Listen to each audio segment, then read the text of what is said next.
Welcome to the Plaid Sheep Oracle. I was sitting here this morning and I wondered, I felt that there was no zodiac sign that really wanted to come through, but maybe a little collective reading, I thought. And then this deeply profound thing has come out, and I will do my best to make it clear. So the message is from Earth itself, the planet that we are all on. And it is a deeply caring message for anyone who should show up here.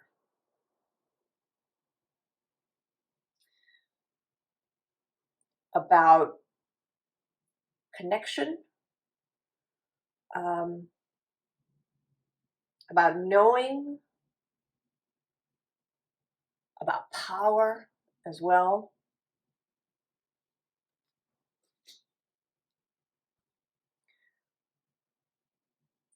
And it is asking us, how do we connect to others? You know, what is your way? How much responsibility are you carrying?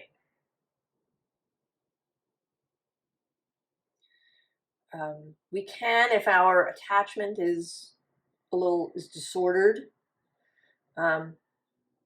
I actually started this video and I did a whole sort of little exposition about attachment theory, but I'm not going to do it here. You can go and look it up if you haven't heard of attachment theory.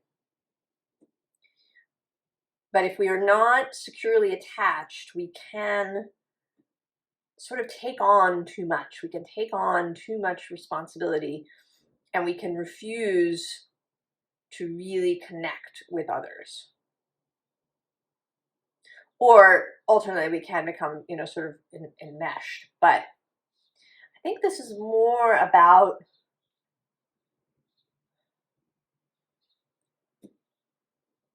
really not allowing the full connection. Because we can have, if we have a disordered attachment, that can extend not just to people, but to spirit, to non-physical. How you attach to your fellowship and even to your own soul.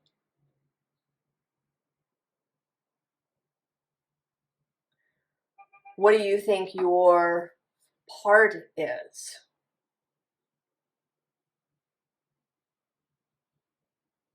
And I think that Earth sees us as having taken on much too much of a burden individually. We begin with water your garden. Oh, and actually I should say, in this deck, the Elemental Oracle, the card that's visible on the underlying is this life breath card. And then the invisible, the bottom of the deck, is the biome. So it's kind of, it's like all of the earth, right? The earth itself, everything that lives on it, and then its atmosphere too.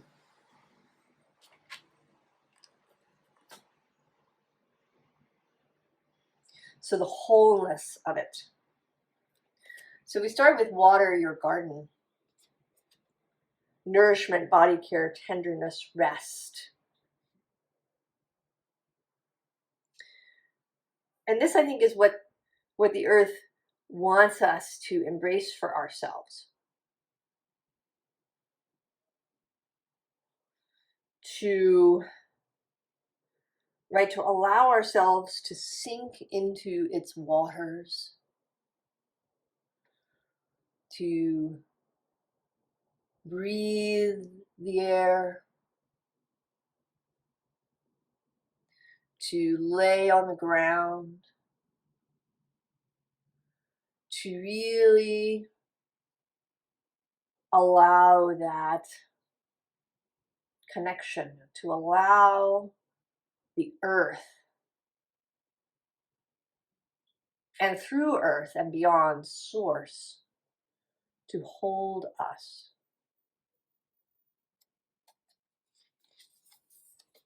Below that, interestingly, we have both plunge and then deep sea diving. To allow ourselves to be immersed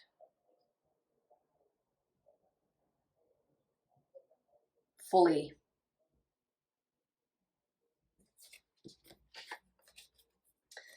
The bottom underlying is we are the Hathors, which says deep love, mother's milk.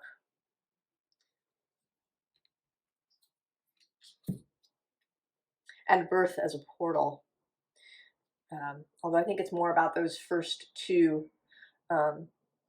Hathor as is associated with the cow, right? With this milk, this mother's milk. Right? She is a sky goddess.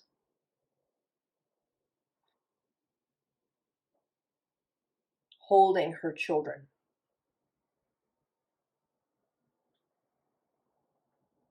We are children of Earth as humans. Then we have Star Ancestor. Hidden secrets, lost wisdom. Look a little deeper. There's something about the age of Earth I should say, the whole planet itself has been around, right, long before we showed up as humans. That there is enormous strength, wisdom, power held in the planet itself. And that we shouldn't try to take on what is not ours. To allow that the earth has its own will, its own consciousness, its own purposes. That are vast and beyond the individual lives here now.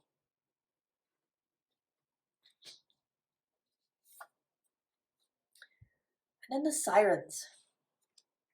Use your voice, expansion, freedom. All right, this is what the earth wants for us. For us to find, right, to find our true expression. To express the totality of ourselves in our life. And the details are not important.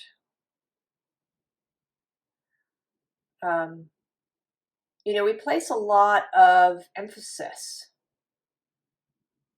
on the details, on what job we have, what profession we have,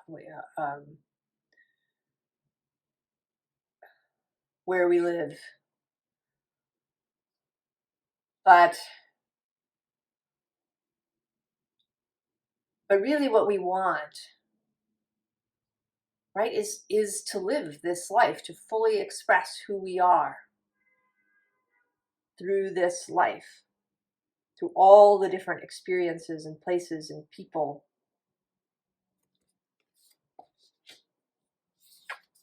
So jump in, a repetition, Andromedan energy, adventure, say yes to change.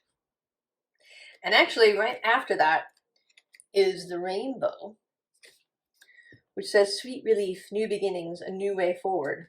And you see that this jumping in is the jumping into the rainbow.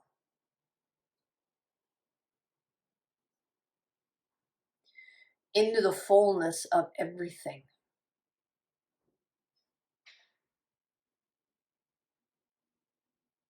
into the full connection with the all that is.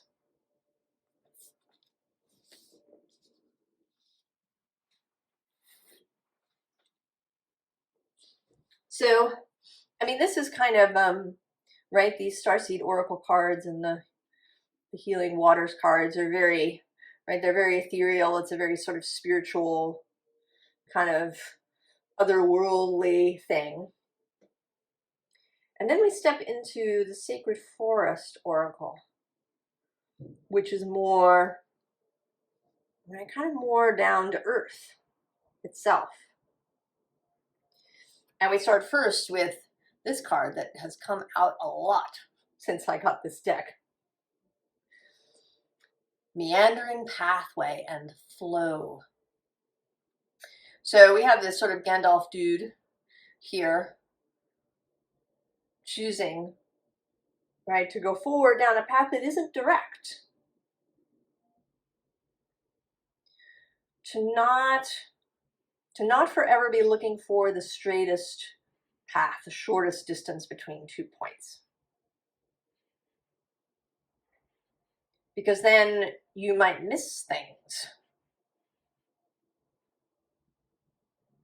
That the meandering path, you know, like, right, well, water meanders.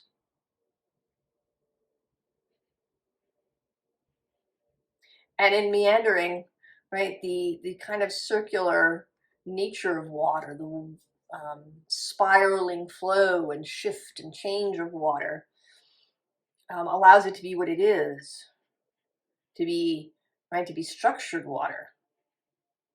It's another thing you can look up if you like. And below that we have growth.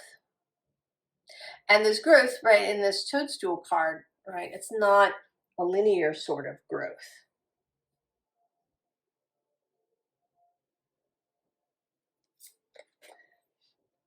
Then the bottom of the deck is beauty.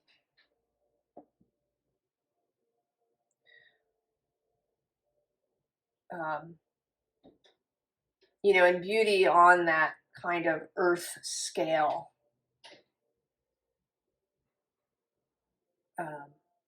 Right, the beauty of forests and mountain ranges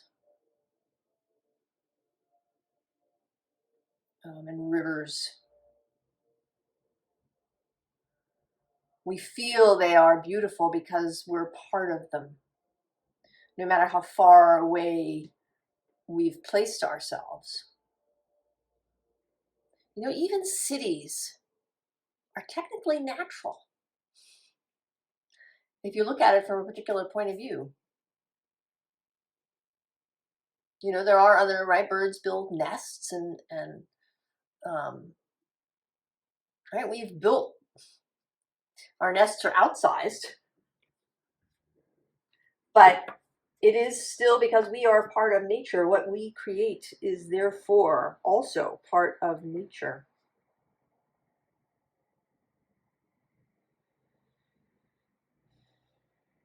You know, even plastic, although it's made in a laboratory, is made of natural stuff.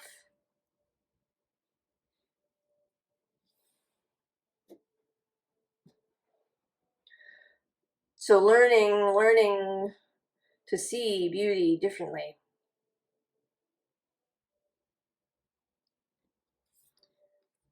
And then the secret spring, success.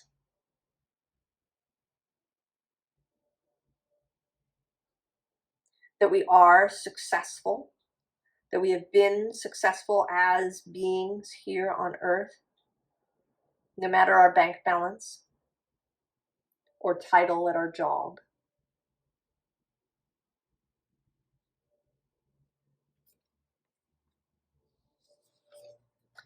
And then change, which is also natural. That things change, that we shouldn't seek necessarily to keep everything exactly as it is. Things are changing. You know, and some parts of the change feel really sad, right? Like the extinction of species. but we have no idea what Earth is creating.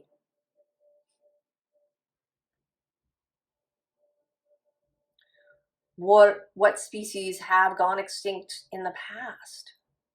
What is the, if there's speed in one place, there may be speed in another.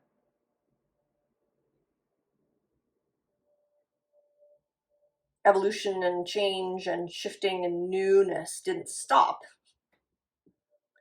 when we arrived.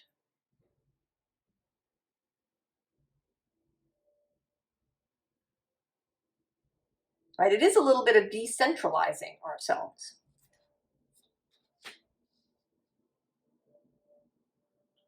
Knowing that we're, our level of control is really small.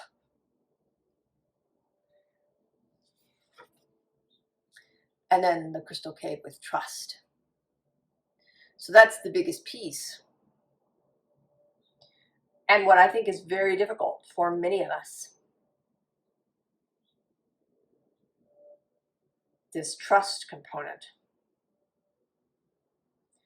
I think it's something that so many people, maybe the majority, the vast majority perhaps of modern peoples suffer with an inability to trust. And this can extend to spirit and to your own soul. To feel like you have to keep all your own stuff.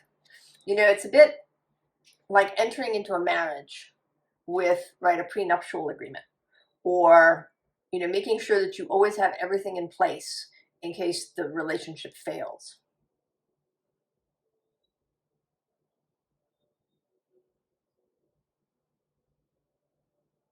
Because you don't really trust, right? You don't trust yourself to have chosen well. You don't trust your partner or life, right? Trust is such a thing, I think, for all of us. It's certainly a big thing for me.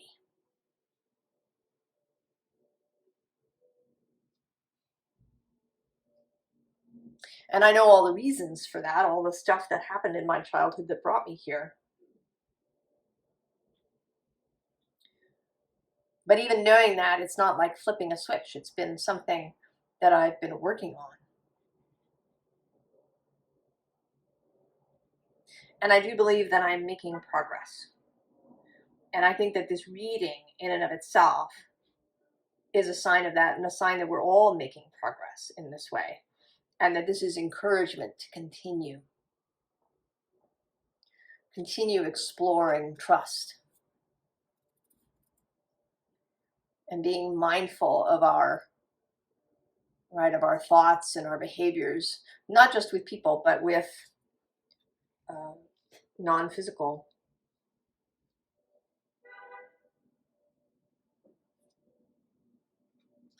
So now we have this chariot movement ahead.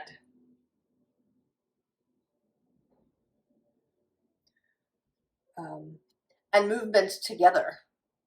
Often the chariot has two different colored steeds, whether they're lions or horses or sphinxes.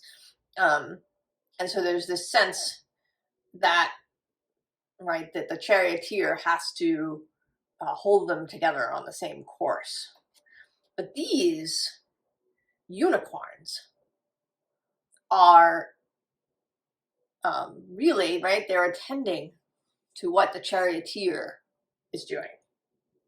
They don't need to be kept in line. This is not about a rigid maintenance. This is about going with the flow, about allowing yourself that level of connection. And there's a kind of thing here where you're both, right? You're both these unicorns and you're the chariot driver.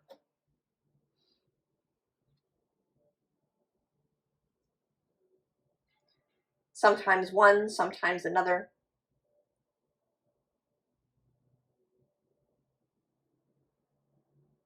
Now the bottom of the deck has the King of Wands. And that is, right, so you, right, you attend to you.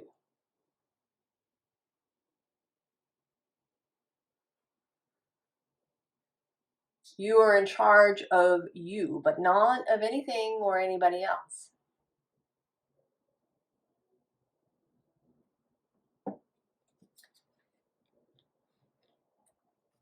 Below the Chariot, we have this Five of Cups, and it's rather a nice Five of Cups, because although there are a bunch of spilled cups, she is attending to the one that still has a fish in it.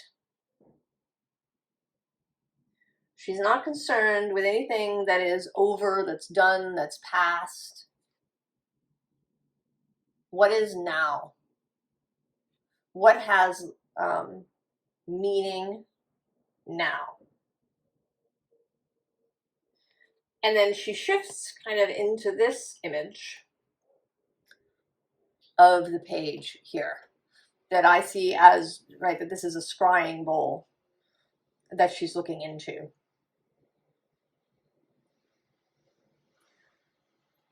And in this watery place, the full connection to the all that is. Really allowing yourself to immerse, to trust, and to allow the earth to do its thing.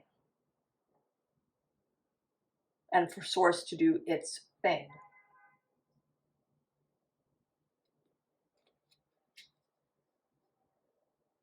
And also not attempting to see really far ahead. That, right, that can backfire.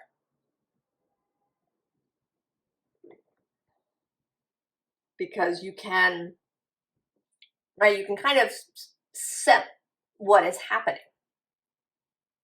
You know, it's interesting, I was watching a reading, and the reader was talking about this, right, this dichotomy, this, you know, of creating versus allowing, and you know, responsibility for things. So she brought up the book 1984. And there's a feeling now in some communities that we are entering into an era like that, right? The era of Big Brother. And the question she posed was, you know, did Orwell set something into motion by writing that book that became such a classic? Did he open a door that allowed that vibration to grow? And I don't know the answer to that. Maybe he did. So I think you want to be careful about, you know, how far ahead you try to look, right? Because you want to create what you want, not simply to accept what might be coming, you know, with your current state and vibration, right? The King of Wands adjusts him, right? Adjusts his own beingness so that he's moving in the world that he wants to be in.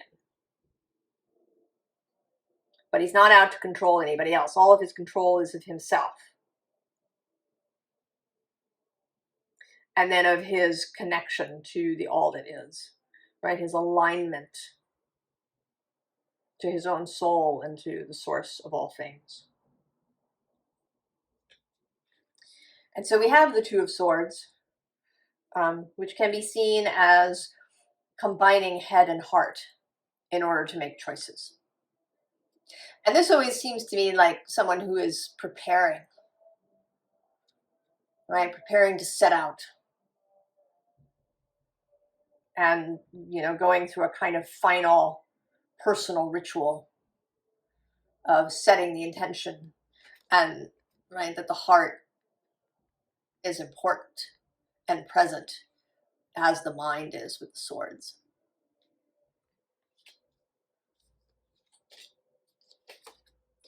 And then the moon, the unknown, the willingness to live in uncertainty, to not know everything.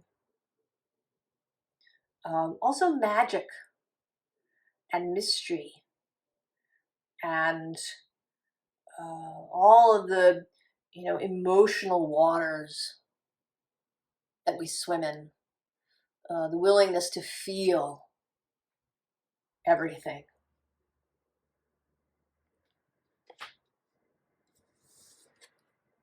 And then justice, balance, harmony, ease. She's a very easeful sort of justice. She's not blinded. She's got wings. She's surrounded by butterflies. She's a very Venusian, right? Venus is the host, the guide of Libra. So this is, I sort of feel this card is largely about harmony and beauty. Looking for that. Seeing it as much as possible, noticing it, appreciating it.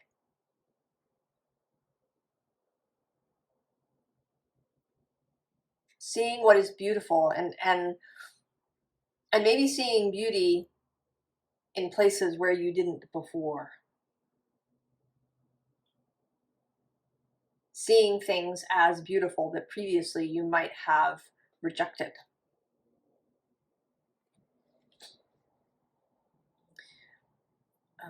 So I asked for an archetype card from the archeo, and interestingly what I got was the siren. So this callback to this card, right? Use your voice, expansion, freedom, and also attraction, right? Attracting that which you want by being what you want.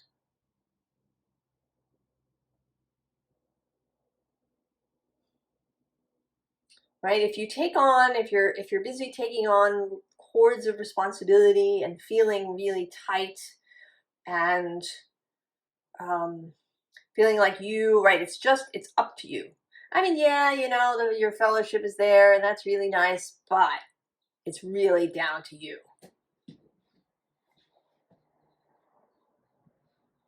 Right? When push comes to shove, it's going to be you. You have to take care of yourself. Then you're probably going to attract things that prove this to you. Right? And that's kind of the flip side of this siren card. I mean, this is meant to be, the siren who drags people onto the rocks, but, right? Which kind of, what are you calling into yourself? Who are you calling to? You want to sing the right song to attract what it is you would really like.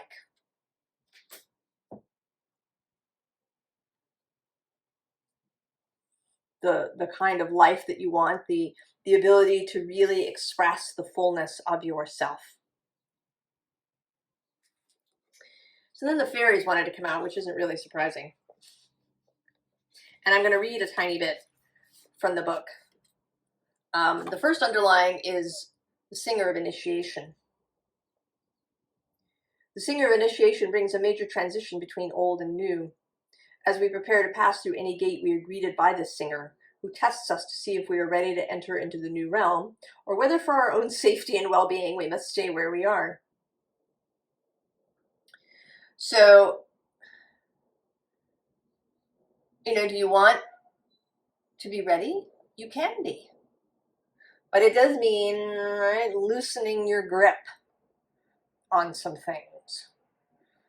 On your ability to trust, to let go. And I say to you right now, I understand. I really, really do. Under that, we have ecstasis. So the first card in the row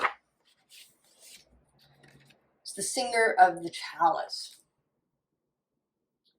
The singer holds the chalice from which a rainbow of energies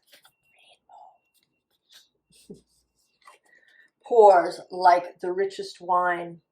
Trust, love, patience.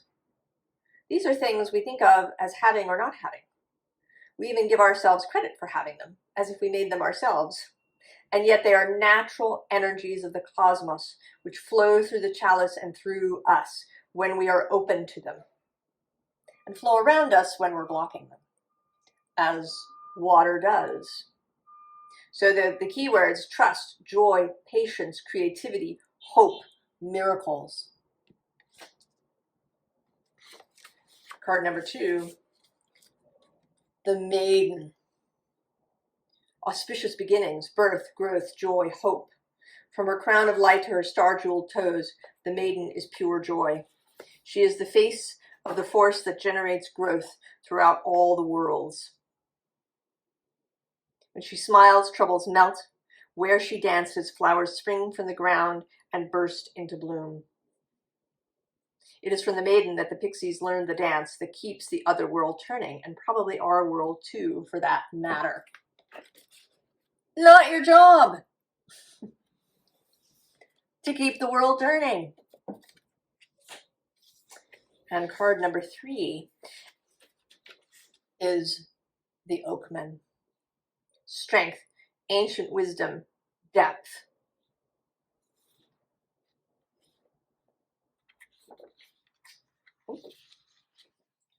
Hold on, I lost it.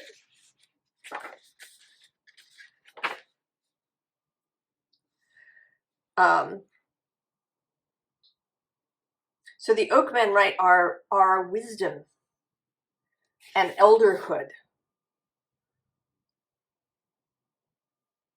and seeing, right, seeing what's there, and seeing beauty. The maker, right, the author of the book. So the Brian Froud drew the images, and Jessica Macbeth wrote the text in the book. And she showed this card to different people with the eyes having different colors.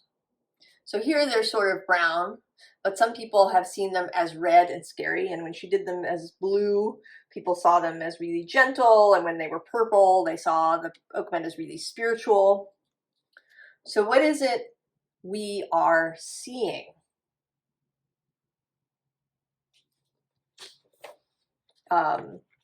When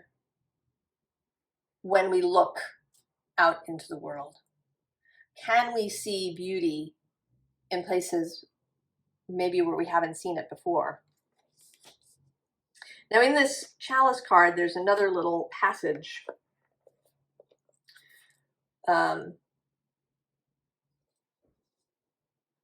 where she talks about a conversation she has with the fairies. She says, I asked the fairies here if there's a fairy name for this rainbow blissful feeling.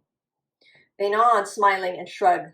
I get an unspoken feeling that if you have the feeling, you don't need a name, and anyone who hasn't got the feeling isn't going to understand a word for it.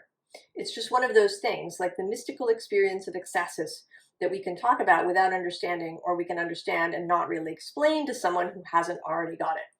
So the fairies nod, get it. I'd never seen this before, but now, just in this moment, it is suddenly obvious, as the fairies show me, that this means we don't have to learn how to open ourselves to each of them individually. When we open our hearts and souls to unity, that energy can be focused through so many different lenses of feeling, like white light making rainbows through a prism. And when I read this, after I got all these cards out, that passage, I started to cry a little bit. This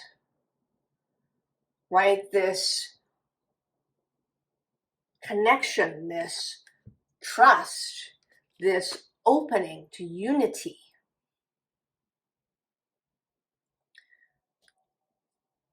That I think is, right, it like lies at the basis of everything. And that, stuff that has been coming into my field, videos actually about attachment. other videos about trust and surrender and faith, that this is all meshed in here, right? This ability to let go that needs to be cultivated, however you want to do that. I think there's no one way for anyone to do it.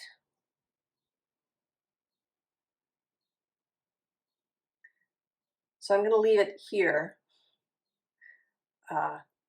And I hope that